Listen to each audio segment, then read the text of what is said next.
তো বন্ধুরা, ঘুম থেকে উঠেই ঘর দুপুর ঝাড় দিয়ে সিঁড়িতে জল দিচ্ছি। আর আমাদের এই সিঁড়িটা না বেশি একটা পরিষ্কার থাকে না, কারণ এই সিঁড়ি দিয়ে আমাদের পিছনে গরুর ঘর আছে, বারবার যাওয়া আসা হয়, এই জন্য সিঁড়িটা বেশি একটা পরিষ্কার থাকে না। তো পরিষ্কার রাখার চেষ্টা করি, মাও করে আমিও করি। এইদিকে দেখো ওয়েদারের কি অবস্থা, আজকে আকাশটা একদম সকাল থেকেই ভালো না। যাই হোক, হয়তো বৃষ্টি হবে, কিন্তু এখন ওয়েদারটা ঠিক আছে। আজকে কাপড় কাচবো না, কারণ ওয়েদারটা ভালো না।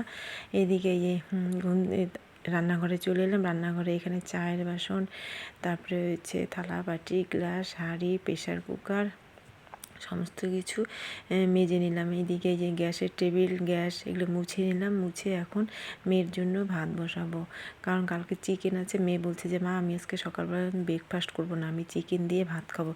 আর যতই ঠান্ডা লাগুক শান্ত করতে হবে, কারণ পুজো দিতে হবে বা আমার জন্য রান্না করতে হবে, এই জন্য মেয়েরটা আগে করে নিলাম। তো গুড মর্নিং বন্ধুরা, তোমরা সবাই কেমন আছে? আশা করি ভালো আছে, আমিও ভালো আছি। যাই হোক, এখন 9:30 মতন বেজে গেছে, বাজে 9:30 বাজে। ঘুম থেকে উঠেই ঘরগুলো পরিষ্কার করলাম, ঘরটা মোছা কমপ্লিট, কিন্তু এখন বিছানা গোছানো কমপ্লিট হয়নি। এদিকে যে হাঁড়ি প্রেশার কুকার, তারপরে চায়ের বাসন, তারপরে হচ্ছে যাই হোক কিন্তু থালা বাটি সব মেজে ঘষে নিলাম। এই রান্নাঘরটা পরিষ্কার করলাম, রান্নাঘরও মুছে টুছে নিলাম। এখানে মেয়ের জন্য একটু ভাত বসিয়ে দিলাম। এখানে দুধ বসিয়ে এখন 9:30 বাজে। ঘুম থেকে উঠে এগুলো পরিষ্কার করলাম। পরিষ্কার টরিষ্কার করে এখন ভাত বসিয়ে দিলাম, কারণ এগুলো পরিষ্কার না করে আমার খুব খারাপ লাগে, যেন পরিষ্কার করে দিলাম। তো ঠিক আছে। আর ওইদিকে ভাত বসিয়ে দিয়ে তারপরে এই বাসনগুলো নিয়ে এলাম ডাইনিং রুমে। এখন বাসনগুলো জায়গা মতো রেখে দিচ্ছি। আর এখন আমার এই র্যাকটা হওয়াতে ভীষণ সুবিধা হয়েছে। নাহলে না আগে কী হতো, যখন লোকজন আসতো শোকেস থেকে একদম বের করতে ভীষণ কষ্ট হতো, কারণ শোকেসের মধ্যে অনেক বাসন টাসন থাকতো। তো কি বলবো, আর কোনো বাসন বের করলে সব বাসন বের করে তারপরে হয়তো চায়ের কাপ প্লেট চামচ এগুলো বের করতে হতো। কিন্তু এখন বাইরে থাকে, কেউ এলে বা মেয়ের কিছু দরকার পড়লে ফটাফট মেয়েও নিতে পারে, আমিও ফটাফট মেয়েকে দিতে পারি। এর জন্য এই র্যাকটা হওয়াতে আমার ভীষণ সুবিধা হয়েছে। এইদিকে এই লাল র্যাকটা, এটাও জিনিসগুলো গুছিয়ে রাখছি, আর এখানে সব মেয়ের খাওয়ার জিনিস থাকে। তো এখানে বাসন রাখার র্যাকটা ভালো করে গুছিয়ে নিলাম। কয়েকদিন আগে পরিষ্কার করেছি, যাই হোক আজকে আর পরিষ্কার করলাম না, শুধু বাসনগুলো জায়গা মতো রাখলাম। আর এইখানে মেয়ের দেখো, মেয়ের এখানে এই জলের বোতল, এখানে সমস্ত মেয়ের খাবার দাবার রাখা হয়। এটা ভালো করে গুছিয়ে নিলাম।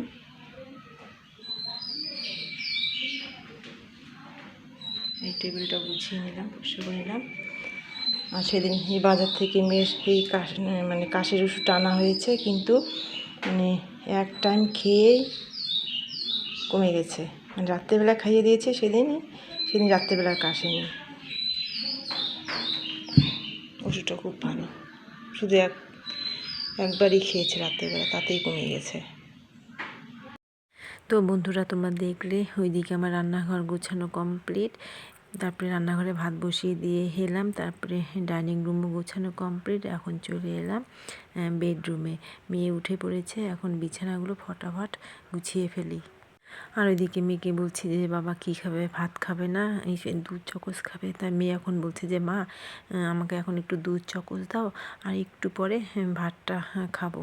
তারপরে মেয়েকে আর কিছু বললাম না, ঠিক আছে, খাওয়া নিয়ে কথা, তাই না? আর আজকে আর সকালবেলা আমাকে রুটি বানাতে হয়নি, মায় রুটি বানিয়েছে। আর ননদ সকালবেলা স্কুল দিয়ে বাড়িতে আসে, যাই হোক ননদও স্নান টান করে রুটি খেয়ে তারপরে চলে গেল স্কুলে মেয়েকে আনতে। তারপরে এদিকে রুমের কাজ হলো, বেডরুমের কাজ হলো, বেডরুম গোছানো কমপ্লিট। তারপরে চলে গিয়েছিলাম ফুল গাছগুলো আজকে একটু যত্ন করলাম, মাটিগুলো চেঞ্জ করলাম। ক্ষেত থেকে কিন্তু মাটি নিয়ে এসে এই টবগুলো কিন্তু পুরো পরিষ্কার করে ধুয়ে নিয়েছি। ধুয়ে নিয়ে গাছগুলোর মধ্যে কিছু চারা লাগিয়ে রাখলাম। যাই হোক, যখন চারাগুলো ভালো মানে সুন্দর হবে তখন ওই বারান্দায় রাখবো। আর এই বারান্দায় রাখলাম কেন, কারণ এখানে এই বারান্দা দিয়ে সমস্ত কাজকর্ম হয়, তাই না, যত্ন করতে পারবো, মাঝে মাঝে জল দিতে পারবো।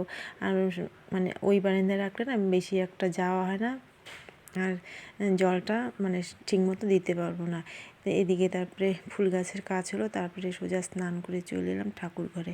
এখন ঠাকুর ঘরে ফটাফট পুজো দিয়ে নিই। আর আজকে বাজারে আমার অনেক কাজ আছে, কারণ তোমাদের দাদাভাই ছিল, এর জন্য কাজগুলো করতে পারিনি। তাই ভাবছি আজকে পুজো দিয়ে আমার যা যা কাজ আছে আজকে কাজগুলো কমপ্লিট করব। আর এখন যদি আমি রান্নাঘরে যাই, রান্না করতে গেলে কমপক্ষে 1-1:30 বেজে যাবে। পরে 1-1:30টার পরে না আর যেতে ইচ্ছে করে না, আর খিদেও পেয়ে যায়। এর জন্য ভাবছি যে আজকে রান্না করবো না।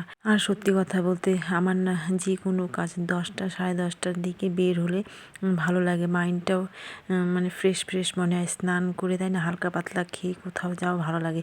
কিন্তু এই দুপুরবেলা সমস্ত কাজকর্ম করে রান্নাবান্না করে এই গরমের মধ্যে যেতেও ইচ্ছে করে না, আর মনটাও তখন ভালো লাগে না। পুজো দেওয়া কমপ্লিট হয়ে গেল, এখন একটু রেডি হলাম। রেডি হয়ে এখন একটু ব্যাংকে যাব, তারপরে হচ্ছে মানে অনলাইনে যাব, মানে কাজ আছে। অনলাইনে কাজটা হলে তারপরে আমার এসে এসডি অফিসে যেতে হবে, মানে এসসি কার্ড ডিজিটাল করতে হবে আমার এই জন্য। দেখি অনলাইনের কাজটা হলো কি হলো না, আজকে চেক করে আসি, কারণ অনেক দিন হয়ে গেল, প্রায় 6-7 মাস হয়ে গেল। এই জন্য আজকে যাই। মেয়ের আবার 6 তারিখ থেকে পরীক্ষা, আজকে যদি কাজগুলো হয়ে যায় তাহলে সোমবারে মেয়েকে স্কুলে দিয়ে তারপরে এসডি অফিসের কাজগুলো করতে পারবো। এই জন্য আজকে কাজগুলো করে ফেলি, দেখা যাক, যাই আগে কাজগুলো হয় কি হয় না। ঠিক আছে, তাই সকালবেলা ভাত করেছি, মেয়ে কালকে চিকেন করেছি, মেয়ে চিকেন দিয়ে ভাত খাচ্ছে। তো মেয়েকে নিয়ে যাবো না, ওয়েদারটা বেশি একটা ভালো না।